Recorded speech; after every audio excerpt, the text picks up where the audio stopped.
Gold, trusted gold buyers. మీరు తాకట్టు పెట్టిన బంగారాన్ని విడిపించి ఈ రోజు ఉన్న మార్కెట్ ధరకు కొనబడను.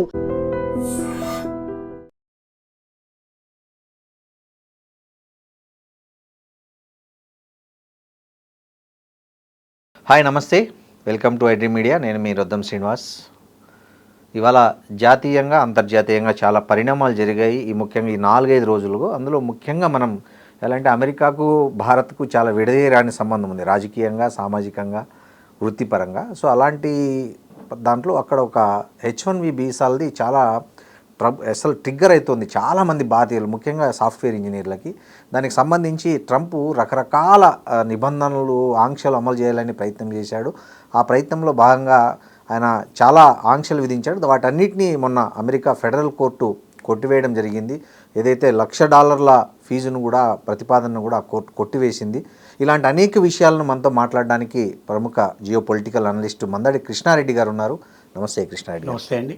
కృష్ణారెడ్డి గారు, అమెరికా కోర్టు, ఫెడరల్ కోర్టు మొన్న తీర్పు ఇచ్చింది. ముఖ్యంగా చాలా భారతీయ టెకీలకు చాలా ఊరటనిచ్చే విషయం అది.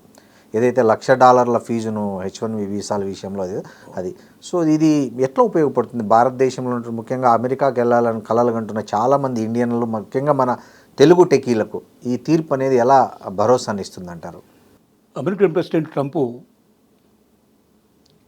వలసదారులని వీలైనంత వరకు అమెరికా నుంచి పంపించే వేయాలని రకరకాల ప్రయత్నాలు మొదలుపెట్టడంలో, దాంట్లో భాగంగా H1B వీసాలు సులభతరంగా పొందడానికి వీలు లేకుండా కఠినతరం చేయాలనే ఉద్దేశంతో మామూలుగా $185 ఒక అప్లికేషన్ పెడితే అయ్యేటువంటి పనిని $1,00,000 ప్రాసెసింగ్ ఫీజు పే చేసిన తర్వాతనే మేము యాక్సెప్ట్ చేస్తాము అని H1B వీసాలకు ఒక పెద్ద అడ్డుకట్ట వేశాడు. అయితే దీన్ని మామూలుగా ఎవరు కూడా డైరెక్ట్గా పే చేయడం చాలా కష్టంతో కూడుకున్న పని. కాబట్టి కంపెనీలే డైరెక్ట్గా పే చేసే ప్రయత్నం వస్తున్నాయి. కానీ కంపెనీలు కూడా ఎందుకు చేస్తాయి? అవతలి వాడు $1,00,00,000 పే చేసేసి ప్రాసెసింగ్ ఫీజులోకి వెళ్ళాలంటే అవతల వాడు కోట్లు సంపాదించి ఇవ్వగలిగేటువంటి హై ఎండ్ జాబ్స్లో మాత్రమే కంపెనీలు ముందుకు వస్తాయి. సాధ్యం అవుతుంది. మిడిల్ లెర్నింగ్ ఎంట్రీ స్టేజ్లో మాత్రం అసలు సాధ్యం కాదు. కాబట్టి వాళ్ళు కూడా చాలామంది వెనక్కి వెళ్ళిపోయారు. దీనికన్నా మనం అమెరికన్స్ని తీసుకోవడం మంచిది, అనవసరంగా బయట వాళ్ళని తీసుకోవడానికి ఇంత డబ్బు మనం ఖర్చు పెట్టడం అనే ఉద్దేశంతో చాలామంది విత్డ్రా అయ్యే పరిస్థితి. ఉద్దేశం కూడా అదేనేమో, పెట్టడం వెనక ఉద్దేశం కూడా అదే. అమెరికన్స్కే జాబ్స్ ఇవ్వాలి, బయట వాళ్ళని పూర్తిగా డిస్కరేజ్ చేయాలనే ఉద్దేశంతో పెట్టాడు.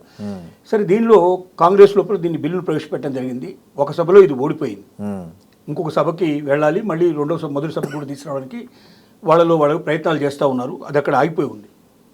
కాంగ్రెస్ అంటే అక్కడ పార్లమెంట్. అవును.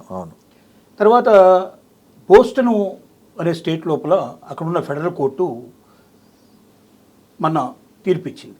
ఈ తీర్పులో ఏం చెప్పిందంటే, ఇది ఫీజు లాంటిది, ఇది ఫైను.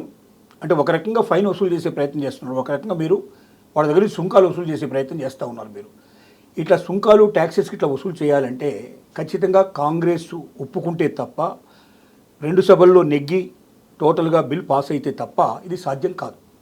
కాబట్టి బిల్ పాస్ కాలేదు కాబట్టి ఇది నెగ్గే అవకాశం లేదు. కాబట్టి ఇది ఇల్లీగల్ కింద నేను కొట్టేస్తున్నాను అని చెప్పి కేసు కొట్టడం జరిగింది. అయితే ఇదేంటంటే బోస్టన్ అనేది ఒక స్టేట్ మాత్రమే. ఈ స్టేట్ ఫెడరల్ కోర్టు అనేది దేశానికి మొత్తానికి వర్తించేటువంటి అవకాశం, జిల్లా మేజిస్ట్రేట్ కోర్టు లాంటిది, అట్లాంటి ఒక రకంగా హైకోర్టు అనుకోండి. ఒక రాష్ట్రానికి సంబంధించింది కాబట్టి మిగతా రాష్ట్రాన్ని ఇట్లా వర్తించాలంటే ఇది మళ్ళీ పైకోర్టుకు దీన్ని అప్పీల్ చేసుకునే అవకాశం, రెఫరెన్స్ ఉపయోగపడుతుందేమో అంతే. ఇప్పుడు దీన్ని వెంటనే పైకోర్టుకు మూవ్ చేస్తున్నారు. రెండోది కాంగ్రెస్లో కూడా ప్రయత్నాలు జరుగుతూ ఉన్నాయి. ఒకవేళ కాంగ్రెస్లో కూడా బిల్లు ఓడిపోయి కోర్టు కూడా చెప్పినా కూడా అమెరికన్ ప్రెసిడెంట్కి కొన్ని పవర్స్ ఉన్నాయి. ఆ పవర్స్తో కూడా తను కావాలనుకుంటే నెగ్గించుకోవడానికి అవకాశాలు ఉన్నాయి. ఎందుకంటే మన దేశంలాగా కాకుండా అమెరికా ప్రత్యేకమైన పరిస్థితి ఉంది. అసలు జడ్జెస్ని పొలిటికల్ పార్టీలు నియమించుకుంటాయి, ప్రెసిడెంట్ అపాయింట్ చేస్తారు జడ్జెస్ని. ఎక్కడ మనకు మీరు ప్రపంచంలో ఇంకా ఏ దేశంలో మీరు చూడరు, అమెరికాలో తప్పది ఇంకెక్కడ సాధ్యం కాదు. జడ్జిని అంటే నీకు ఎవరు తెలిస్తే వాడిని జడ్జిగా నువ్వు పెట్టుకుంటావు. ఎలాంటి తీర్పు ఇస్తాడో మనం ఊహించవచ్చు. అసలు ఇప్పుడు ఈ జడ్జి కూడా, బోస్టన్ జడ్జి కూడా ఎవరుతున్నారు, బరాక్ ఒబామా టైం లోపల నియమించినటువంటి జడ్జి అవుతారు. సో అందుకే నెగిటివ్ వచ్చిండొచ్చు మేబీ. సో కాబట్టి ఏంటంటే వారికి వ్యతిరేకంగా ఉండేటువంటి జడ్జి కాబట్టి ఆయన ఇచ్చాడు నెగిటివ్ అని చెప్పి అనుకుంటారు. ఇలాంటి విచిత్రమైనటువంటి జడ్జెస్, ఒక జడ్జి అంటే ఏంటి అంటే అనుభవం మీద వాటిలో దానికి ఒక న్యాయశాస్త్రం చేసి దానికి చేస్తే తప్ప రాజకీయ నాయకులను నియమించుకునేటువంటి జడ్జెస్ ఏమిటి, వాళ్ళు ఇచ్చేటువంటి తీర్పులు దాన్ని అమలుపరచడం ఏమిటి, చాలా విచిత్రమైనటువంటి పరిస్థితి మనకు కనపడుతుంది. కానీ మరి తప్పదు, అది అమెరికా ఇవాళ ప్రపంచాన్ని ఏలేటువంటి దేశం కాబట్టి దాన్ని ఒప్పుకోవాల్సిందే. అయితే ఒకటి తీర్పు వచ్చినంత మాత్రంలో సంకలు కొట్టాల్సిన అవసరం కానీ దీనివల్ల ఏదో భారతీయులకు ఏదో వచ్చి పడిందని అనుకోవడానికి వీల్లేదు. ఒకసారి పైకోర్టుకు అప్పీల్ చేయగానే ఆటోమేటిక్గా కింది కోర్టుకు సంబంధించిన జడ్జిమెంట్ ఆగిపోతుంది. అది అమలు కాదు. సో అప్పుడు ప్రాసెస్ ఆటోమేటిక్గా ఫీజు గట్టిపోవాల్సిందే తప్ప జడ్జిమెంట్ వచ్చేదాకా వెయిట్ చేయాల్సిందే, ఫైనల్ కోర్టు జడ్జిమెంట్ వచ్చేదాకా వెయిట్ చేయాల్సిందే. లేదా కాంగ్రెస్ నుంచి అయినా అది పూర్తిగా దాన్ని వ్యతిరేకించిన పూర్తిగా రావాలని పరిస్థితి ఏర్పడుతుంది. అంటే ఇంకో సభలో కూడా అది వీగిపోయే పరిస్థితి రావాలి. రెండోది ఏంటంటే ఒక్క H1B వీసాకు సంబంధించిన సమస్య ఒక్కటే అయితే ఏదో రకంగా పరిష్కారం చేసుకుని బయటపడడానికి అవకాశాలు ఉన్నాయి. ఒక్కటి కాదు, ఒకవైపున రేసిజం విపరీతంగా తయారై ఇండియన్స్ని విపరీతంగా నిన్నటికి నిన్న ఒక అబ్బాయిని మల్కాజ్గిరి అబ్బాయిని చంపారు, ఊరికే లేని ఒక చోట పిలిపించి అర్ధరాత్రి పూట కాల్చి పడేశారు పాపం అన్యాయంగా.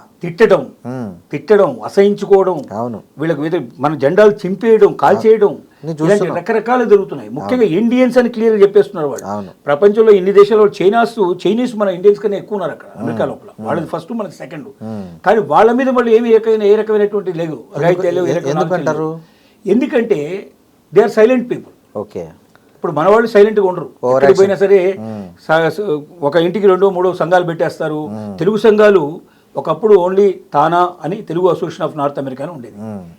దాని నుంచి ఆటా అని అమెరికన్ తెలుగు అసోసియేషన్ వచ్చింది. ఇప్పుడు ప్రతి స్టేట్కి, ప్రతి టౌన్కి కనీసం 10, 15, 25 మినిమం తెలుగు సంఘాలు తయారయ్యాయి. మొత్తం తెలుగు సంఘాల సంఖ్య కొన్ని వేల మీద ఉంది. ఇప్పుడు అమెరికా లోపల థౌజండ్స్ మీద ఉంది. వీళ్ళు ప్రతిరోజు ఎక్కడో దగ్గర ఫంక్షన్స్ జరుగుతూనే ఉంటాయి. ఇండియన్స్ని పట్టుకుపోయే ప్రయత్నం చేస్తారు, తెలుగు వాళ్ళని ఇక్కడ తీసుకెళ్లే ప్రయత్నం చేస్తారు, గొడవ చేస్తారు, కల్చరల్ ప్రోగ్రామ్స్ పెడతారు. అమెరికా అధ్యక్ష పదవికి కూడా పోటీ పడదామని స్టేట్మెంట్ ఇచ్చారుగా మన వాళ్ళకు ఉన్నటువంటి ఇది. ఇంకోటి అక్కడ ప్రాపర్టీ పర్చేజ్ చేసేదంతా ఎక్కువ తెలుగు వాళ్ళు, ఎక్కువగా ఇండియన్స్ పర్చేజ్. ఇక్కడ నుంచి పోయిన వాళ్ళు అక్కడ రేట్లు అమాంతం పెంచేశారంట. కారణం ఏమిటంటే ఇప్పుడు మన దగ్గర ఒక ప్రాపర్టీ కొంటే మనకు ₹1 వడ్డీ కూడా రాదు. అవును, ₹1 వడ్డీ కూడా పడదు మనకు. కానీ అక్కడ ₹1.5 వడ్డీ పడుతుంది. అంటే బ్యాంకులో పెట్టుకుంటే వచ్చేదానికన్నా డబ్బు ఎక్కువ. ₹1.5 వడ్డీ అంటే మామూలు విషయం కాదు కదా. 18% ఇంట్రెస్ట్ మనకు వర్కౌట్ అవుతుంది. ఓకే, సో అదే ఇండియాలో పెడితే మనకు ₹1 వస్తుంది, 6% కూడా రాని పరిస్థితి ఏర్పడుతుంది. అవును, కాబట్టి ప్రాపర్టీ కాస్ట్ అక్కడ వాల్యూ తీసుకున్నా కూడా ఖచ్చితంగా ₹1.5 ఇంట్రెస్ట్ ప్రతి నెల వర్కౌట్ అవుతుంది రెంట్స్ రూపంలో. కాబట్టి ప్రాపర్టీ తొందరగా రికవర్ అవుతుంది. అక్కడ బ్యాంకులో ఇంట్రెస్ట్ రేట్ చాలా తక్కువ, 2%, 3%, 4% కన్నా పెంచదు. కాబట్టి వాళ్ళు ఏంటంటే వీటికి కూడా ప్రాపర్టీస్ కూడా విపరీత ప్రాపర్టీస్ మాత్రం వాళ్ళు బయటకు వదిలేశారు. దానివల్ల ప్రాపర్టీకి వస్తుంది. అది గ్రహించి ఇండియాలో ప్రాపర్టీ కొనేదానికన్నా అమెరికాలో ప్రాపర్టీ కొనడం బెటర్ అనే ఉద్దేశంతో ఇండియన్స్ అంతా ప్రాపర్టీస్ కొనేశారు. అక్కడ రియల్ ఎస్టేట్ లో కూడా మన వాళ్ళు ఎక్కువ మంది, చాలా ఎక్కువ ఉన్నారు. 100 ఎకరాలు కొనేశారు. ప్రాపర్టీ రేట్లు పడిపోతున్నాయి. అక్కడ ఎందుకు పడిపోతున్నాయంటే ఇండియన్స్ అంతా బయటకు వచ్చేది ప్రయత్నం చేస్తూ ఉన్నారు, విపరీతంగా అమ్మకాలు పెట్టేశారు. ఈ పరిస్థితులు ఏర్పడుతున్నాయి. కాబట్టి ఒక్క H1B వీసా ఒక బోస్టన్ ఫెడరల్ కోర్టు జడ్జిమెంట్ ఇచ్చినంత మాత్రంలో ఇండియన్స్ అంతా కూడా ఇక చంకలు బట్టి చచ్చుకొని ఇక మాకు బ్రహ్మాండంగా H1B వీసాలు వస్తాయని ఆశపడాల్సిన అవసరం లేదు. ఒక H1B వీసానే కాదు, రకరకాల పద్ధతుల లోపల డిస్కరేజ్ చేసుకుంటూ మన వాళ్ళ మీద వీలైన కేసులు పెట్టేసేసి వీళ్ళంతా బయటికి పంపడానికి ప్రయత్నం చేస్తూ ఉన్నారు. కాబట్టి ఇవన్నీ కూడా సహించి భరించి అక్కడ ఉండడం చాలా కష్టం. ట్రంప్ ఉన్నంతకాలం అక్కడ ఇండియన్స్కి ఏమాత్రం భద్రత లేదు. ట్రంప్ వెళ్ళిన తర్వాత వచ్చేవాడు కూడా ట్రంప్కు వ్యతిరేకంగా ప్రవర్తించేవాడు వస్తే తప్ప, ట్రంప్ని అనుసరించి వచ్చేటువంటి వాడు ఎవరైనా వస్తే మాత్రం ఇక ఇది కంటిన్యూషన్ ప్రాసెస్ అవుతుంది. ఇండియన్స్ వీలైనంత వరకు అక్కడ 100% సెటిల్ అయిపోయి సిటిజన్షిప్ వచ్చినటువంటి వాళ్ళు తప్ప మిగిలిన వాళ్ళందరూ కూడా వీలైనంత వరకు బయటికి రావడానికే ప్రయత్నాలు చేస్తూ ఉన్నారు. అందువల్ల H1B వీసా గురించి ఒక కోర్టులో వచ్చిన, ఫెడరల్ కోర్టులో వచ్చిన ఒక జడ్జిమెంటు పెద్దగా అంత గొప్పగా మనకు ఉపయోగపడే విషయం అయితే కాదు అని మనం చెప్పగలుగుతాం.